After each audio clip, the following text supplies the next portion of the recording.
When you talk about curiosity, and I keep, as I'm listening, going back to this developmental model, and the one of the earliest stages we see in the business arena, so not every place, is the level called expert, where or skill centric, where my sense of myself in the world is I'm good because I know my thing and I'm good at my thing.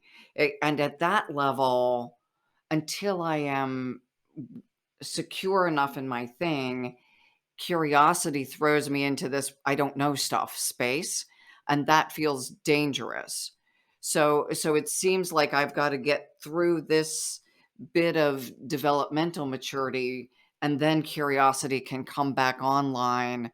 And to your point, even as a young person, exploring different perspectives makes me richer, not poorer. But at this one stage, it's disorienting. Yes, and it was less disorienting for a marketing major from the University of Maryland because there was not like this great wealth of expertise.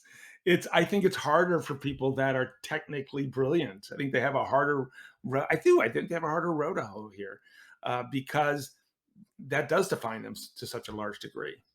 In fact, there's some research, I don't know if it's in the book, but and I'm actually an economic and a marketing major, and this is going to be self-serving, but economics was the major where they said that people were the most curious, that they were the most, you know, because economics itself, there's no right, macro, micro, all the factors, all the trends, and there was this theory that that's where curiosity was sparked, and some of the more degreed people with technical degrees were less curious because of, I think, things you're talking about. It starts to define who they are.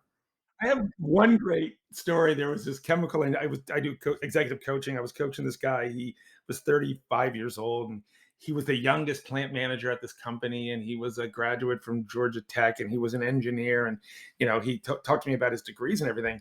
And I said, you know, so what's your relationship with your manager? He says, well, I don't talk to him much. I said, what is your manager like? How can he help you? And he goes, well, what do you mean? I'm like, well, how can he support you? Because I don't have any idea what you're talking about. I go, well, your manager likes to coach. And so I think he could help you with some of your personnel issues. And his reaction to that was, wow, I'm really upset with myself. I said, why are you upset with yourself? He goes, because you knew something that I didn't know.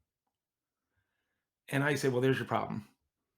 You learned something and you could say, look what I just learned. And that could be joyful.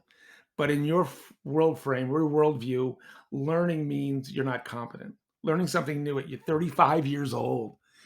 Can you imagine 35 and thinking you know it all? Being bounded by that?